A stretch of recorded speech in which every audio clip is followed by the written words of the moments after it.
വിശദമായ റിപ്പോർട്ടുകളിലേക്ക്. ട്രയൽ റണ്ണിനൊരുങ്ങി വിഴിഞ്ഞം അന്താരാഷ്ട്ര തുറമുഖം. ഈ മാസം 12-നെത്തുന്ന ചരക്ക് കപ്പൽ മുഖ്യമന്ത്രി പിണറായി വിജയനും മന്ത്രിമാരും ചേർന്ന് സ്വീകരിക്കും.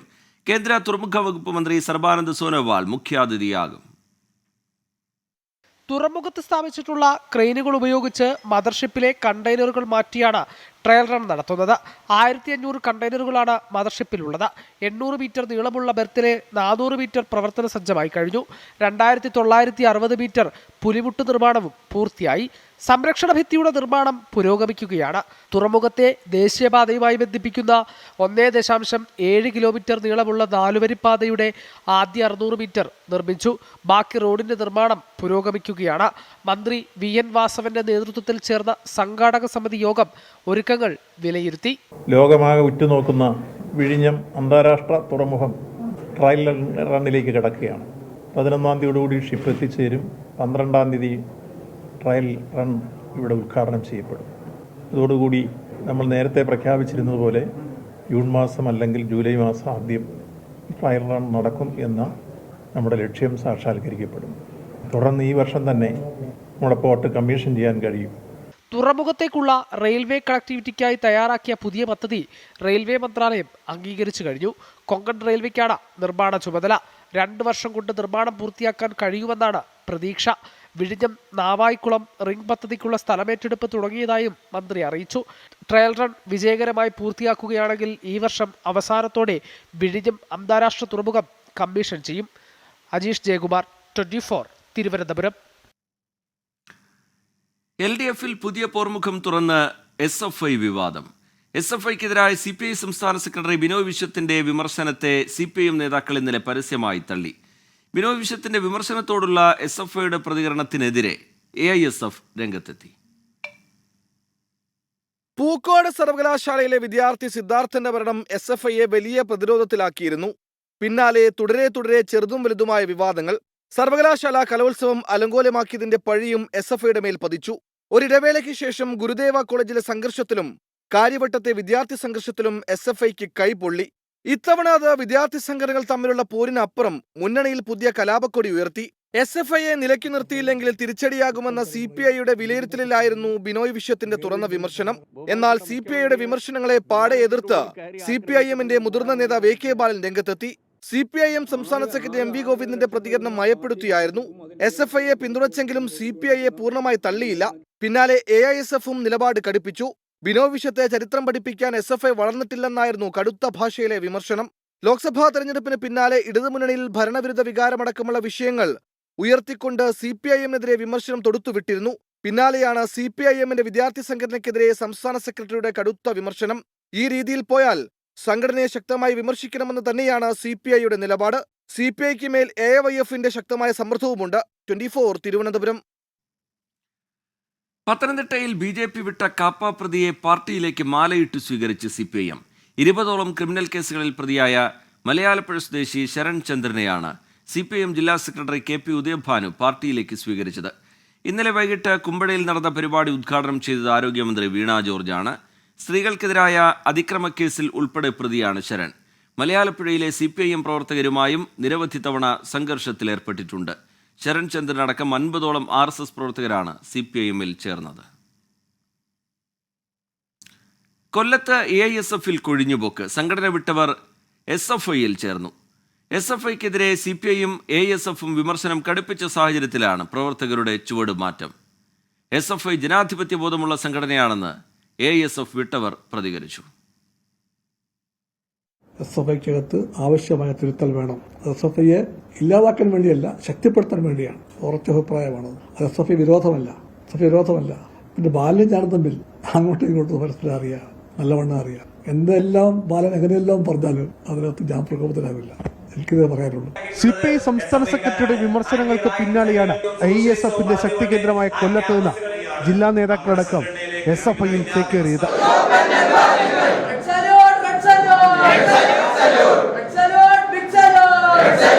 ജനാധിപത്യ ബോധമുള്ള സംഘടനയാണ് SFI എന്ന AISFൽ നിന്ന് രാജിവെച്ചവരുടെ സാക്ഷ്യപ്പെടുത്തൽ. AISFന്റെ സജീവ പ്രവർത്തകനാണ്. അപ്പോൾ ആ സംഘടനയിൽ നിന്നുകൊണ്ട് തന്നെ ഞാൻ ഉയർത്തിപ്പിടിച്ച ആശയങ്ങളും ഞാൻ ഉയർത്തിപ്പിടിച്ച മുദ്രാവാക്യങ്ങളും വളരെ ഇന്നീ രാജ്യത്ത് വളരെ പ്രകടമായ രീതിയിൽ ഉയർത്തിപ്പിടിക്കാൻ സാധിക്കുന്ന ഒരു സംഘടനയാണ് SFI എന്ന് എനിക്ക് മനസ്സിലാക്കിയതുകൊണ്ടാണ് ഞാൻ ഇനിയുള്ള കാലം SFI പ്രവർത്തകനായിട്ട് തുടരാൻ വേണ്ടിയിട്ട് തീരുമാനിച്ചത്. SFIക്കെതിരെ CPI കടുത്ത വിമർശനങ്ങൾ ഉന്നയിക്കുന്നതിനിടയിൽ ASF പ്രവർത്തകരെ സ്വന്തം പാളയത്തിലെത്തിക്കാൻ കഴിഞ്ഞത് നേട്ടമായി കാണുകയാണ് കൊല്ലം ജില്ലയിലെ SFI നേതൃത്വം. 24 കൊല്ലം. SFI നേതാവിന്റെ ഭീഷണി പ്രസംഗത്തിനെതിരെ ഹൈക്കോടതിയെ സമീപിക്കാനൊരുങ്ങി കോഴിക്കോട് കൊയിലാണ്ടി ഗുരുദേവ കോളേജ് പ്രിൻസിപ്പൽ. ഭീഷണിയിൽ പോലീസ് നടപടി സ്വീകരിക്കാത്തതിനാലാണ് കോടതിയെ സമീപിക്കുന്നതെന്ന് പ്രിൻസിപ്പൽ സുനിൽ ഭാസ്കർ പറഞ്ഞു. SFI പ്രവർത്തകർ കോളേജിലേക്ക് നടത്തിയ മാർച്ചിലാണ് പ്രിൻസിപ്പലിനെതിരെ SFI കൊയിലാണ്ടി ഏരിയ പ്രസിഡന്റ് ഭീഷണി മുഴക്കിയത്. അതേസമയം SFI നേതാവിനെ മർദ്ദിച്ചെന്ന കേസിൽ പ്രിൻസിപ്പലിനോട് ഹാജരാകാൻ ആവശ്യപ്പെട്ട് പോലീസ് നോട്ടീസ് നൽകിയിട്ടുണ്ട്. അന്വേഷണ ഉദ്യോഗസ്ഥന് ആവശ്യപ്പെടുമ്പോൾ ചോദ്യം ചെയ്യലിന് ഹാജരാകാനാണ് നിർദ്ദേശം. തന്നെ അറസ്റ്റ് ചെയ്തെന്ന വ്യാജ പ്രചാരണത്തിൽ നടപടി ആവശ്യപ്പെട്ട് പ്രിൻസിപ്പൽ പോലീസിന് പരാതി നൽകി. അമീബിക് മസ്തിഷ്ക ജ്വരം ബാധിച്ച് കോഴിക്കോട്ടെ ആശുപത്രിയിൽ ചികിത്സയിലുള്ള 14-കാരന്റെ ആരോഗ്യനില തൃപ്തികരം. ജർമ്മനിയിൽ നിന്നെത്തിച്ച മരുന്നുൾപ്പെടെ 7 മരുന്നുകളാണ് കുട്ടിക്ക് നൽകുന്നത്. രോഗലക്ഷണങ്ങൾ കണ്ടപ്പോൾ തന്നെ കുട്ടി കുളിച്ച കുളം അടച്ച് പ്രതിരോധ പ്രവർത്തനങ്ങൾ നടത്തിയിരുന്നു. കോഴിക്കോട് മെഡിക്കൽ കോളേജിൽ രോഗലക്ഷണങ്ങളോടെ ചികിത്സയിലുള്ള 10 വയസ്സുകാരന്റെ ആരോഗ്യനിലയും തൃപ്തികരമാണ്. ഹാത്രസ് ദുരന്തത്തിൽ സത്സംഗ് സംഘാടകൻ ദേവ് പ്രകാശ് മധുക്കറിനെ അറസ്റ്റ് ചെയ്തു. ഭോലെബാബയുടെ അടുത്ത അനുയായിയായ ഇയാൾ നേരിട്ടെത്തി കീഴടങ്ങുകയായിരുന്നുവെന്ന് അഭിഭാഷകൻ അറിയിച്ചു. ഡൽഹി പോലീസിന് മുമ്പിലാണ് മധുക്കർ കീഴടങ്ങിയത്. ഡൽഹി പോലീസ് ഇയാളെ UP പോലീസിന് കൈമാറി. സംഭവത്തിനു പിന്നാലെ ദേവ് പ്രകാശ് മധുക്കർ ഒളിവിലായിരുന്നു. ആൽദേവം ഭോലെബാബയ്ക്കായി തെരച്ചിൽ തുടരുകയാണ്. സംഭവത്തിന് പിന്നിൽ അട്ടിമറി സാധ്യതയുണ്ടോ എന്നും പോലീസ് പരിശോധിക്കുന്നുണ്ട്. FIRൽ ഭോലെബാബയുടെ പേര് പരാമർശിക്കാത്തതിലും വിമർശനങ്ങൾ ഉയരുകയാണ്. നീറ്റ് പരീക്ഷയിൽ സത്യവാങ്മൂലവുമായി നാഷണൽ ടെസ്റ്റിംഗ് ഏജൻസി. പട്നയിലും ഗോദ്രയിലും മാത്രമാണ് ക്രമക്കേട് നടന്നത്. ഒറ്റപ്പെട്ട സംഭവങ്ങളുടെ പേരിൽ പരീക്ഷ പൂർണ്ണമായും റദ്ദാക്കാൻ കഴിയില്ല. സുതാര്യത ഉറപ്പാക്കി തന്നെയാണ് പരീക്ഷ നടത്തിയതെന്നുമാണ് നാഷണൽ ടെസ്റ്റിംഗ് ഏജൻസിയുടെ സത്യവാങ്മൂലം. R രാധാകൃഷ്ണൻ വിവരങ്ങളുമായി ചേരുന്നുണ്ട് ഡൽഹിയിൽ നിന്ന്. RK, കേന്ദ്ര സർക്കാർ സുപ്രീം കോടതിയിൽ സമർപ്പിച്ചതിന് സമാനമായ സത്യവാങ്മൂലം, അതിന്റെ ഉള്ളടക്കം എങ്ങനെയാണ് RK? തീർച്ചയായിട്ടും റീജിത്തിന്റെ നിരീക്ഷണം അനുസരിച്ച് ഈ കേന്ദ്ര സർക്കാർ സമർപ്പിച്ച സത്യവാങ്മൂലത്തിന്റെ ഒരുപക്ഷെ പകർപ്പെന്ന് പറയാവുന്ന സത്യവാങ്മൂലം തന്നെയാണ് NDAയും സമർപ്പിച്ചിരിക്കുന്നത്. NDA ഉന്നയിക്കുന്ന പ്രധാനപ്പെട്ട വാദം ഈ സംഭവം ഒരു ഒറ്റപ്പെട്ട സംഭവമാണ്. രാജ്യത്തെ 2 ഇടങ്ങളിലാണ് ഈ പരീക്ഷാ ഉദ്യോഗസ്ഥരുടെ സഹായത്തോടുകൂടി ക്രമക്കേട് നടന്നത്. തുഷാർ ഭട്ട് ഗോദ്രയിലും പട്നയിലുമാണ് ഈ ക്രമക്കേട് നടന്നത്. ഡെപ്യൂട്ടി പരീക്ഷാ സൂപ്രണ്ടായിട്ടുള്ള തുഷാർ ഭട്ട് അയാളാണ് ഗോദ്രയിൽ ഈ ക്രമക്കേടുകൾക്ക് വഴിയൊരുക്കിയത്. OMR പേപ്പറിൽ അത് രേഖപ്പെടുത്താനായിട്ടുള്ള അനുവാദം അടക്കം നൽകിയത് അയാളാണ്.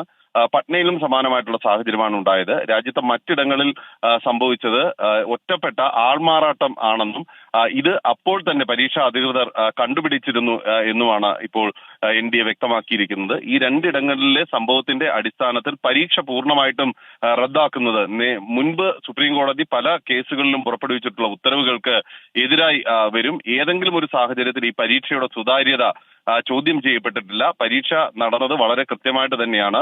ഈ ക്രമക്കേടുകൾ കണ്ടെത്തി എന്നുള്ളത് തന്നെ ഈ NDA നടത്തുന്ന പരീക്ഷയുടെ വിശ്വാസ്യത വ്യക്തമാക്കുന്നു എന്നുള്ളതും NDA വാദിക്കുന്നു. ഈ സാഹചര്യത്തിൽ ഈ ഹർജികൾ ഒരുമിച്ച് പരിഗണിക്കുന്ന ഹർജികൾ അതിൽ ഈ പരീക്ഷ വേണം, അഥവാ പരീക്ഷ റദ്ദാക്കണം, നടന്ന പരീക്ഷ റദ്ദാക്കണമെന്ന ആവശ്യം തള്ളണം എന്നുള്ളതാണ് NDAയുടെ ആവശ്യം.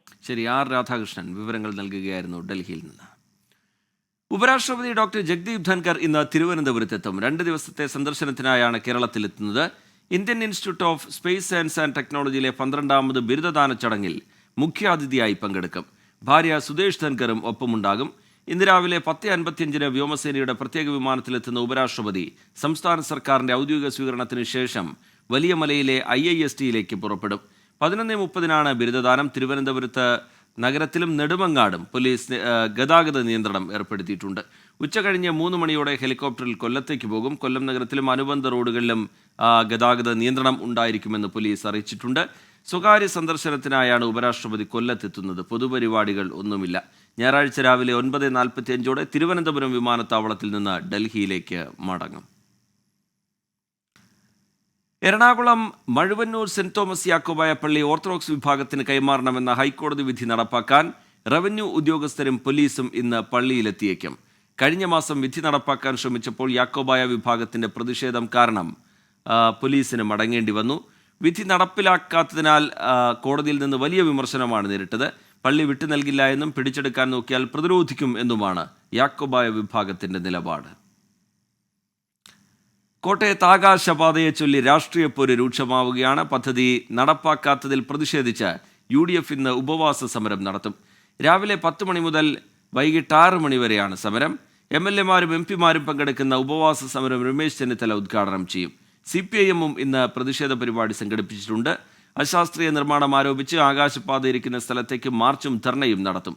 ഇന്നലെ കേരള യൂത്ത് ഫ്രണ്ട് M ആകാശപാത പൊളിച്ചു മാറ്റണമെന്നാവശ്യപ്പെട്ട് പ്രതിഷേധിച്ചിരുന്നു. കൊല്ലത്ത് പുതിയ DCC പ്രസിഡന്റിന് വേണ്ടി കോൺഗ്രസിൽ ചർച്ച തുടങ്ങി. കൊടിക്കുന്നിൽ സുരേഷ്, രമേശ് ചെന്നിത്തല വിഭാഗങ്ങളാണ് അവകാശവാദവുമായി രംഗത്തുള്ളത്. തദ്ദേശ തെരഞ്ഞെടുപ്പിന് മുമ്പ് തന്നെ പാർട്ടിയെ ശക്തിപ്പെടുത്തുന്നതിന്റെ ഭാഗമായാണ് DCC-കൾ പുനഃസംഘടിപ്പിക്കാൻ കോൺഗ്രസ് ഒരുങ്ങുന്നത്. കൊടിക്കുന്നിൽ സുരേഷ് MPയുടെ നോമിനിയായ നിലവിലെ കൊല്ലത്തെ DCC പ്രസിഡന്റ് ഇതിനോടകം തന്നെ ചുമതലയിൽ നിന്ന് മാറ്റണമെന്ന് ആവശ്യപ്പെട്ട് നേതൃത്വത്തെ സമീപിച്ചു കഴിഞ്ഞു. കൊടിക്കുന്നിൽ സുരേഷ് MPയുടെ വിഭാഗത്തിന് തന്നെയാണ് DCC പ്രസിഡന്റ് സ്ഥാനം ലഭിക്കുകയെങ്കിൽ DCC ജനറൽ സെക്രട്ടറി കൂടിയായ ഹരികുമാറിനെയാകും പരിഗണിക്കുക. KC വേണുഗോപാൽ പക്ഷത്തിൽ നിന്ന് പരിഗണന നൽകിയാൽ KPCC സെക്രട്ടറിയായ MM നസീറിന്റെ പേരിനായിരിക്കും മുൻതൂക്കം ലഭിക്കുക. നീണ്ടകാലം I ഗ്രൂപ്പിന്റെ കയ്യിലിരുന്ന DCC അധ്യക്ഷ സ്ഥാനം തിരികെ വേണമെന്ന ആവശ്യവും ഇതിനിടയിൽ ജില്ലയിൽ നിന്ന് തന്നെ ഉയർന്നിട്ടുണ്ട്. എങ്കിൽ ജ്യോതികുമാർ ചാമക്കാലയ്ക്കോ DCC വൈസ് പ്രസിഡന്റ് അരുൺ രാജിന്റെയോ പേരിനാകും പരിഗണന ലഭിക്കുക. സംഘടനാ തെരഞ്ഞെടുപ്പിൽ ചെന്നിത്തല വിഭാഗം വിജയിച്ച ജില്ലയാണ് കൊല്ലം. എറണാകുളത്തും മലപ്പുറത്തും ഉൾപ്പെടെ ചെറുപ്പക്കാരായ DCC പ്രസിഡന്റുമാർ പാർട്ടിയെ നയിച്ച സ്ഥലങ്ങളിൽ വലിയ മുന്നേറ്റം ഉണ്ടാക്കാൻ സാധിച്ച പശ്ചാത്തലത്തിൽ എല്ലായിടവും ആ മാറ്റം വേണമെന്നാണ് കോൺഗ്രസിലെ തന്നെ പൊതുവികാരം. എന്നാൽ കൊടിക്കുന്നിൽ സുരേഷ് MPയുടെ നോമിനിക്ക് തന്നെയാകും ജില്ലയിൽ അധ്യക്ഷ സ്ഥാനം ലഭിക്കുകയെന്നാണ് നേതാക്കളുടെ തന്നെ അടക്കം പറച്ചിൽ. 24 കൊല്ലം. താക്കീത് ചെയ്തിട്ടും സുരേഷ് ഗോപിയെ വീണ്ടും പുകഴ്ത്തിയ തൃശൂർ മേയർ MK വർഗീസിന്റെ നടപടിയിൽ LDF-ന് കടുത്ത അതൃപ്തി. മേയർക്കുള്ള പിന്തുണ പിൻവലിക്കണമെന്ന ആവശ്യം CPI ശക്തമാക്കി. MK വർഗീസ് BJP-യിലേക്ക് പോയേക്കുമെന്നും അഭ്യൂഹമുണ്ട്. ലോക്സഭാ തെരഞ്ഞെടുപ്പ് കാലത്ത് സുരേഷ് ഗോപിയെ പുകഴ്ത്തി LDF-നെ വെട്ടിലാക്കിയ MK വർഗീസിനെതിരെ CPI ആണ് ആദ്യം പരാതി ഉന്നയിച്ചത്. MP ആകാൻ സുരേഷ് ഗോപി ഫിറ്റ് എന്നായിരുന്നു പ്രചാരണ സമയത്ത് MK വർഗീസിന്റെ കമന്റ്. CPIയുടെ പരാതി ഗൗരവമായി കണ്ട CPIM MK വർഗീസിനെ ജില്ലാ കമ്മിറ്റി ഓഫീസിൽ വിളിച്ചുവരുത്തി താക്കീത് ചെയ്തു. എന്നാൽ ഇതുകൊണ്ടൊന്നും സുരേഷ് ഗോപിയുമായുള്ള സൗഹൃദം ഉപേക്ഷിക്കാൻ MK വർഗീസ് തയ്യാറായില്ലെന്ന് വ്യക്തമാക്കുന്നതാണ് ഇന്നലത്തെ സംഭവം. പൊതുവേദിയിൽ പരസ്പരം പുകഴ്ത്തി മേയറും കേന്ദ്രമന്ത്രിയും. നമ്മുടെ കേരളത്തിന് യോജിച്ച തരത്തിലുള്ള തൃശ്ശൂരിന്റെ ഡെവലപ്മെന്റിന് വേണ്ടി അദ്ദേഹത്തിന്റെ മനസ്സിനകത്ത് വലിയ പ്രതീക്ഷയുള്ള ഒരാളാണ്. വലിയ വലിയ സംരംഭങ്ങൾ അദ്ദേഹത്തിന്റെ മനസ്സിനകത്ത് ഉള്ളിലുണ്ട് എന്ന് എനിക്ക് ബോധ്യപ്പെട്ടിട്ടുണ്ട്. അദ്ദേഹം ഇതെല്ലാം നമുക്ക് തുറന്നു കാണിക്കും. ജനം പ്രതീക്ഷയോട് കൂടിയാണ് അദ്ദേഹത്തെ തന്നെ വിജയിപ്പിച്ച് വിട്ടിട്ടുള്ളത് എന്നുള്ളതിൻ്റെ ഒരു തെളിവായി അദ്ദേഹം ഓരോ പ്രവർത്തനങ്ങളും മുന്നോട്ട് കൊണ്ടുപോകുമെന്നുള്ള പ്രതീക്ഷയോടു കൂടിയാണ് ഞാൻ നിൽക്കുന്നത്. മേയറുടെ ഈ പ്രതികരണം CPIക്ക് പുറമെ CPIM-ലും കടുത്ത അതൃപ്തിക്ക് വഴിവെച്ചിരിക്കുകയാണ്. മേയർക്കുള്ള പിന്തുണ പിൻവലിക്കണമെന്ന CPI-യിൽ ആവശ്യം ശക്തമായി. തുടർച്ചയായി വെട്ടിലാക്കുന്ന MK വർഗീസിനെ ഇനിയും പിന്തുണയ്ക്കണമോ എന്ന ആലോചന CPIM-ലുമുണ്ട്. LDF പിന്തുണ പിൻവലിച്ചാൽ MK വർഗീസ് BJP-യിലേക്ക് പോകുമെന്ന അഭ്യൂഹവും ശക്തമാണ്. 24 തൃശൂർ. ഇന്ത്യ സിംബാബ്വെ 2020 പരമ്പരയിലെ ആദ്യ മത്സരം ഇന്ന് നടക്കും. ഇന്ത്യൻ സമയം വൈകിട്ട് 4:30-ക്കാണ് മത്സരം. ശുഭ്മാൻ ഗില്ലിന്റെ നേതൃത്വത്തിൽ യുവനിരയാണ് ഇന്ത്യക്കായി ഇറങ്ങുന്നത്. IPL-ൽ തിളങ്ങിയ അഭിഷേക് ശർമ്മ, റിയാൻ പരാഗ്, ഹർഷിത് റാണ തുടങ്ങിയവരെല്ലാം ടീമിലുണ്ട്. മലയാളി താരം സഞ്ജു സാംസണും സ്ക്വാഡിൽ ഉണ്ടെങ്കിലും ലോകകപ്പ് വിജയാഘോഷങ്ങളിൽ പങ്കെടുക്കേണ്ടതിനാൽ ആദ്യ 2 മത്സരങ്ങളിൽ നിന്ന് ഒഴിവാക്കിയിരുന്നു. പുതുതായി അനുവദിച്ച ഷൊർണൂർ കണ്ണൂർ സ്പെഷ്യൽ ട്രെയിനിന് പാലക്കാട് പള്ളിപ്പുറത്ത് സ്റ്റോപ്പ് അനുവദിക്കണമെന്ന ആവശ്യം ശക്തം. തൃത്താല നിയോജകമണ്ഡലത്തിലെ ഏക സ്റ്റേഷനായ പള്ളിപ്പുറത്ത് സ്റ്റോപ്പ് ഇല്ലാത്തത് പ്രതിഷേധാർഹമാണെന്ന് ജനജാഗ്രതാ സമിതി കുറ്റപ്പെടുത്തുന്നു. കണ്ണൂരിൽ നിന്ന് രാവിലെ 8:10 പുറപ്പെട്ട് 12:30 ഷൊർണൂരും വൈകിട്ട് 3:40 ഷൊർണൂരിൽ നിന്ന് പുറപ്പെട്ട് 7:30 കണ്ണൂരും എത്തുന്നതാണ് തീവണ്ടികളുടെ സമയക്രമം. ആഴ്ചയിൽ 4 ദിവസമാണ് സർവീസ്. നിലവിലെ പ്രഖ്യാപന പ്രകാരം കുറ്റിപ്പുറത്തിനും പട്ടാമ്പിക്കുമിടയിൽ തീവണ്ടിക്ക് സ്റ്റോപ്പില്ല. പരിതൂരിലെയും സമീപ പ്രദേശങ്ങളിലെയും ജനങ്ങൾ വളരെ ദൂരം സഞ്ചരിച്ച് പട്ടാമ്പിയിലോ കുറ്റിപ്പുറത്തോ എത്തി ട്രെയിനിൽ കയറേണ്ട സാഹചര്യമാണ് നിലവിൽ. അപ്പോൾ ഇത് ഫലത്തിലൊരു പാസഞ്ചർ വണ്ടി പോലെ തന്നെ മിക്കവാറും എല്ലാ സ്റ്റേഷനുകളിലും നിർത്തുന്നതാണ്. പട്ടാമ്പി, കുറ്റിപ്പുറം, തിരൂര്, താനൂര്, പരപ്പനങ്ങാടി, അങ്ങനെ ഈ പള്ളിപ്പുറത്തെ മാത്രം ഒഴിവാക്കിയിട്ടുള്ളൊരവസ്ഥയാണ്. ഇവിടെ നമ്മുടെ ഈ ഭൂമിശാസ്ത്രപരമായ ഒരു കിടപ്പ് കൊണ്ട് ഒരു പ്രധാന റോഡ് നമ്മുടെ ഈ വഴിയിലൂടെ കടന്നു പോകുന്നില്ല. അതുകൊണ്ട് തന്നെ ദൂരദേശത്തേക്കുള്ള യാത്രയ്ക്കായിട്ട് ജനങ്ങൾ പൂർണ്ണമായിട്ടും റെയിൽവേനെ ആശ്രയിക്കുന്ന ഒരു സ്ഥലമാണിത്. പുതിയ തീവണ്ടികൾക്ക് സ്റ്റോപ്പ് ഒഴിവാക്കിയത് പ്രതിഷേധാർഹമെന്ന് പള്ളിപ്പുറത്ത് ചേർന്ന ജനജാഗ്രതാ സമിതി കുറ്റപ്പെടുത്തി. സ്റ്റോപ്പ് അനുവദിക്കണമെന്ന് ആവശ്യപ്പെട്ട അബ്ദുസമദ് സമദാനി എംപിക്ക് പരുദൂർ ഗ്രാമപഞ്ചായത്ത് പ്രസിഡന്റ് APM സക്രിയയും ജനജാഗ്രതാ സമിതിയും നിവേദനം നൽകി. തൃത്താല നിയോജക മണ്ഡലത്തിൽ ഏക റെയിൽവേ സ്റ്റേഷനാണ് പള്ളിപ്പുറം റെയിൽവേ സ്റ്റേഷൻ. ആ പള്ളിപ്പുറം റെയിൽവേ സ്റ്റേഷനിൽ കണ്ണൂർ ഷൊർണൂർ എക്സ്പ്രസ്സിന് സ്റ്റോപ്പ് അനുവദിക്കണമെന്ന് റെയിൽവേയോട് ആവശ്യപ്പെട്ടിട്ടുണ്ട്.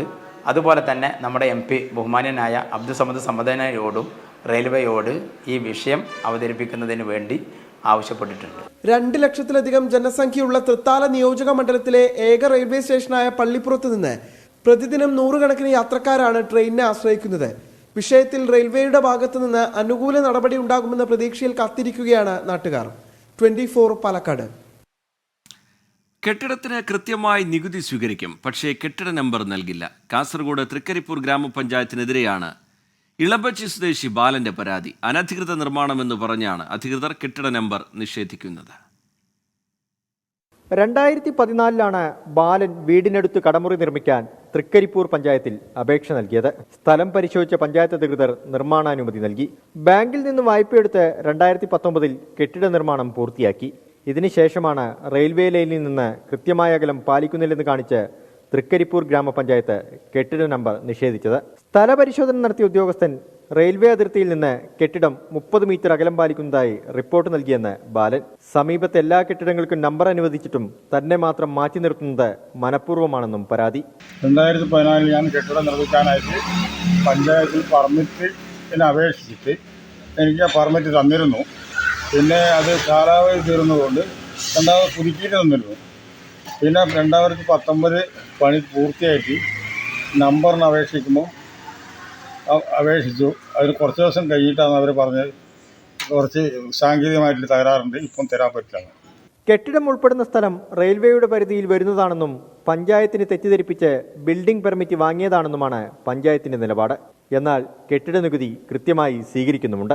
ബാലന്റെ പരാതിയിൽ ഇടപെട്ട മനുഷ്യാവകാശ കമ്മീഷൻ എത്രയും പെട്ടെന്ന് പ്രശ്നം പരിഹരിക്കണമെന്ന് പഞ്ചായത്ത് സെക്രട്ടറിക്ക് നിർദ്ദേശം നൽകിയിരുന്നു. തുടർ നടപടികളൊന്നും സ്വീകരിച്ചില്ലെന്നും ബാലൻ പറയുന്നു. 24 കാസർഗോഡ്.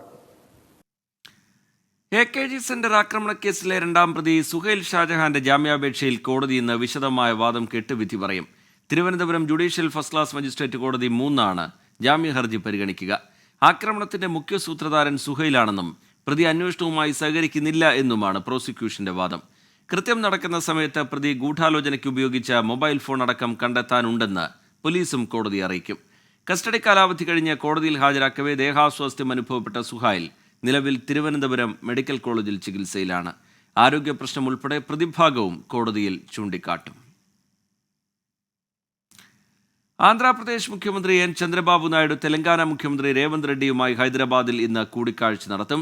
സംസ്ഥാന വിഭജനം പൂർത്തിയായി 10 വർഷം പിന്നിട്ട ഘട്ടത്തിലാണ് ഇരു മുഖ്യമന്ത്രിമാരും തമ്മിലുള്ള കൂടിക്കാഴ്ച. വിഭജനത്തെ തുടർന്ന് വിവിധ മേഖലകളിൽ നിലനിൽക്കുന്ന പ്രശ്നങ്ങളെ സംബന്ധിച്ച് ഇരുവരും ചർച്ച നടത്തും. ഇരു സംസ്ഥാനങ്ങളിലെയും ചീഫ് സെക്രട്ടറിമാരുടെ സാന്നിധ്യത്തിലായിരിക്കും കൂടിക്കാഴ്ച നടക്കുക. ചെന്നൈയിലെ BSP സംസ്ഥാന അധ്യക്ഷൻ ആംസ്ട്രോങ്ങിന്റെ കൊലപാതകം അന്വേഷിക്കാൻ 10 പ്രത്യേക പോലീസ് സംഘങ്ങൾ രൂപീകരിച്ചു. ജോയിന്റ് കമ്മീഷണർ ആസ്ട്ര ഗാർഗിന്റെ നേതൃത്വത്തിലാണ് അന്വേഷണം. ഇന്നലെ രാത്രി 8 മണിയോടെയാണ് വീടിന് സമീപത്ത് വെച്ച് ആംസ്ട്രോങ്ങിനെ ബൈക്കിലെത്തിയ സംഘം വെട്ടിക്കൊലപ്പെടുത്തിയത്. ഗുണ്ടാ സംഘങ്ങളുമായുള്ള പ്രശ്നങ്ങളാണ് കൊലപാതകത്തിന് കാരണമെന്നാണ് പോലീസിന്റെ പ്രാഥമിക നിഗമനം. പ്രതികളെ ഉടൻ പിടികൂടണമെന്ന് BSP അധ്യക്ഷ മായാവതി ആവശ്യപ്പെട്ടു. സംസ്ഥാനത്ത് ക്രമസമാധാന നില തകർന്നുവെന്ന് പ്രതിപക്ഷ നേതാവ് എടപ്പാടി പളനിസ്വാമി കുറ്റപ്പെടുത്തി. മുഖ്യമന്ത്രി MK സ്റ്റാലിൻ രാജിവെക്കണമെന്ന് BJP സംസ്ഥാന അധ്യക്ഷൻ കെ അണ്ണാമലൈ ആവശ്യപ്പെട്ടു. സംസ്ഥാനത്ത് ഒറ്റപ്പെട്ട ശക്തമായ മഴയ്ക്ക് സാധ്യതയുണ്ട് എന്നാണ് കേന്ദ്ര കാലാവസ്ഥാ വകുപ്പിന്റെ മുന്നറിയിപ്പ്. വടക്കൻ കേരളത്തിൽ മഴ കനത്തേക്കും. മലപ്പുറം, കോഴിക്കോട്, കണ്ണൂർ, കാസർഗോഡ് ജില്ലകളിൽ യെല്ലോ അലർട്ട് പ്രഖ്യാപിച്ചു. നാളെ 9 ജില്ലകളിലാണ് മഴ മുന്നറിയിപ്പ്.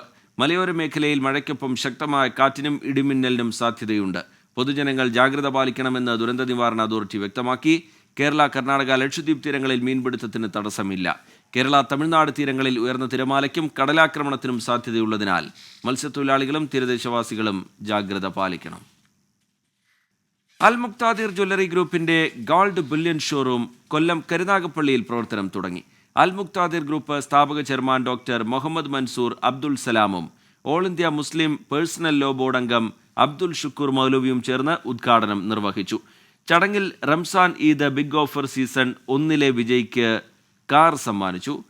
സമ്മാന പദ്ധതി തുടരുന്നതായും ഇന്ത്യയിലും വിദേശത്തുമുള്ള 32 ഷോറൂമുകളിൽ ഓഫറുകൾ ലഭിക്കുമെന്നും അൽ മുക്താദിർ ഗ്രൂപ്പ് ചെയർമാൻ പറഞ്ഞു. ദുബായിലെ തൊഴിലാളികളുടെ കായികക്ഷമത വർദ്ധിപ്പിക്കുന്നതിന് കരാറിലേർപ്പെട്ട് ദുബായ് സ്പോർട്സ് കൗൺസിലും GDRFയും തൊഴിലാളികളെ കൂടുതൽ സജീവവും ആരോഗ്യമുള്ളവരുമാക്കി മാറ്റാനുള്ള ശ്രമങ്ങളുടെ ഭാഗമായിട്ടാണ് കരാർ. രാജ്യത്തെ തൊഴിലാളികൾക്കിടയിൽ കായിക സംസ്കാരം വളർത്തുന്നതിനും അവരെ കായിക പ്രവർത്തനങ്ങളിൽ സജീവമാക്കുന്നതിനും ലക്ഷ്യമിട്ടാണ് നടപടി. ഇതുമായി ബന്ധപ്പെട്ട് ദുബായ് സ്പോർട്സ് കൗൺസിലും GDRFയും തമ്മിൽ കരാർ ഒപ്പുവച്ചു. ദുബായിൽ നടന്ന ചടങ്ങിൽ Dubai sports council secretary general Saeed Mohammed ഹാരിബും GDRF മേധാവി lieutenant general Mohammed Ahmed Al മറിയുമാണ് കരാറിൽ ഒപ്പുവച്ചത്. ദുബായിലെ തൊഴിലാളികളുടെ ജീവിത നിലവാരം ഉയർത്തുന്നതിനും അവരെ കൂടുതൽ സന്തോഷകരവും ആരോഗ്യകരവുമായ ജീവിതം നയിക്കാൻ പ്രാപ്തരാക്കുന്നതിനും കരാർ സഹായിക്കുമെന്ന് ലഫ്റ്റനന്റ് ജനറൽ മുഹമ്മദ് അഹമ്മദ് അൽ മറി പറഞ്ഞു. കരാർ പ്രകാരം തൊഴിലാളികൾക്കായി ശാരീരികക്ഷമതയും മാനസികാരോഗ്യവും വർദ്ധിപ്പിക്കുന്നതിനുള്ള പദ്ധതികൾ നടപ്പാക്കും. അതോടൊപ്പം വിവിധയിടങ്ങളിൽ സംയുക്ത കായിക പരിപാടികളും സംഘടിപ്പിക്കും. കൂടാതെ തൊഴിലാളികൾക്കുള്ള കായിക സൗകര്യങ്ങൾ മെച്ചപ്പെടുത്തുമെന്നും രാജ്യത്തെ വിവിധ കായിക മത്സരങ്ങളിൽ തൊഴിലാളികളുടെ പങ്കാളിത്തം ഉറപ്പാക്കുമെന്നും അധികൃതർ വ്യക്തമാക്കി. 24 ദുബായ്. അമീബിക് മസ്തിഷ്ക ജ്വരം ബാധിച്ച് കോഴിക്കോട്ടെ ആശുപത്രിയിൽ ചികിത്സയിലുള്ള 14-കാരന്റെ ആരോഗ്യനില തൃപ്തികരം. ജർമ്മനിയിൽ നിന്നെത്തിച്ച മരുന്നുൾപ്പെടെ 7 മരുന്നുകളാണ് കുട്ടിക്ക് നൽകുന്നത്. മിഥില ബാലൻ ഏറ്റവും പുതിയ വിവരങ്ങളുമായി ചേരുന്നുണ്ട് കോഴിക്കോട്ട് നിന്ന്. മിഥില, ഒടുവിലായി ആശുപത്രി അധികൃതർ വ്യക്തമാക്കുന്ന കാര്യമെന്ത്, ഡോക്ടേഴ്സ് വ്യക്തമാക്കുന്നതെന്ത്? മിഥില. ശ്രീജിത്തെ, ഈ 14 വയസ്സുകാരന്റെ കാര്യത്തിൽ ആശങ്കപ്പെടേണ്ട സാഹചര്യം നിലവിലില്ല. ആരോഗ്യനില തൃപ്തികരമാണ്. ഇന്നലെയാണ് ഈ ഒരു പരിശോധനാ ഫലം വന്നത്. അമീബിക് മസ്തിഷ്ക ജ്വരം സ്ഥിരീകരിച്ചുകൊണ്ടുള്ള പരിശോധനാ ഫലമായിരുന്നു. നിലവിൽ കോഴിക്കോട് ഇപ്പോൾ 2 പേരാണ് ചികിത്സയിലുള്ളത്. അതിൽ ഒരാൾക്ക് ഇന്നലെ, ഈ ഒരു 14 വയസ്സുകാരൻ ഇന്നലെ രോഗം സ്ഥിരീകരിച്ചു. ഒരു 10 വയസ്സുകാരനുണ്ട്. കോഴിക്കോട് മെഡിക്കൽ കോളേജ് ആശുപത്രിയിലാണ് ചികിത്സയിലുള്ളത്.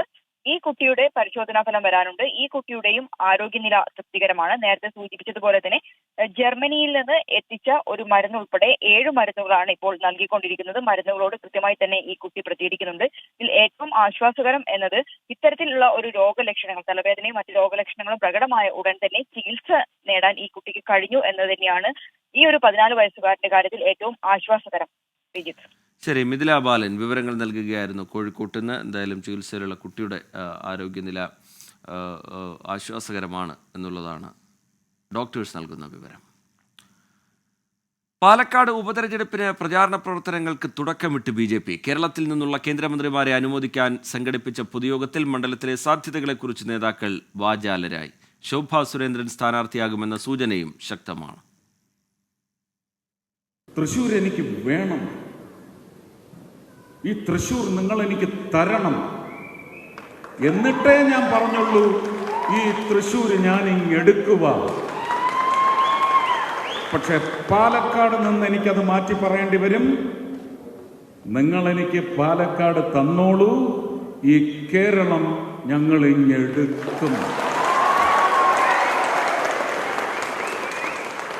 സുരേഷ് ഗോപി പ്രകടിപ്പിച്ച ആത്മവിശ്വാസം പോലെ പാലക്കാട് ഇത്തവണ പിടിച്ചെടുക്കാനാകുമെന്ന് തന്നെയാണ് നേതാക്കളുടെ എല്ലാം പ്രതീക്ഷ. പാലക്കാടും ചേലക്കരയും കേരളത്തിലെ ജനങ്ങൾ BJPക്ക് തന്നാൽ 2026 കേരളത്തിൽ നിന്ന് BJP മുഖ്യമന്ത്രി ഉണ്ടാകുമെന്നാണ് സംസ്ഥാന അധ്യക്ഷന്റെ വാഗ്ദാനം. പാലക്കാടും ചേലക്കരയും ഞങ്ങൾക്ക് തരണം, പാലക്കാടും ചേലക്കരയും ഞങ്ങൾക്ക് തരണം. 2026 മോദിയുടെ സർക്കാർ, ഭാരതീയ ജനതാ പാർട്ടിയുടെ സർക്കാർ കേരളത്തിൽ ഉണ്ടാവും. അതിനാവട്ടെ നിങ്ങളുടെ എല്ലാം കഠിനമായ പരിശ്രമം. താമര ചിഹ്നത്തിൽ ആര് നിന്നാലും പാലക്കാട് നിന്ന് വിജയിക്കുമെന്ന് ശോഭാ സുരേന്ദ്രനും ഇത്തവണ പാലക്കാട് വിജയം ഉറപ്പെന്ന് V മുരളീധരനും ആത്മവിശ്വാസം പ്രകടിപ്പിച്ചു.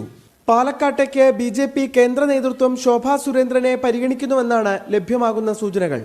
ഓരോ തെരഞ്ഞെടുപ്പുകളിലും വോട്ട് വർദ്ധിപ്പിച്ച ശോഭ മാറിയ സാഹചര്യത്തിൽ പാലക്കാട് സ്ഥാനാർത്ഥിയായാൽ ഗുണം ചെയ്യുമെന്നാണ് നേതൃത്വത്തിന്റെ വിലയിരുത്തൽ.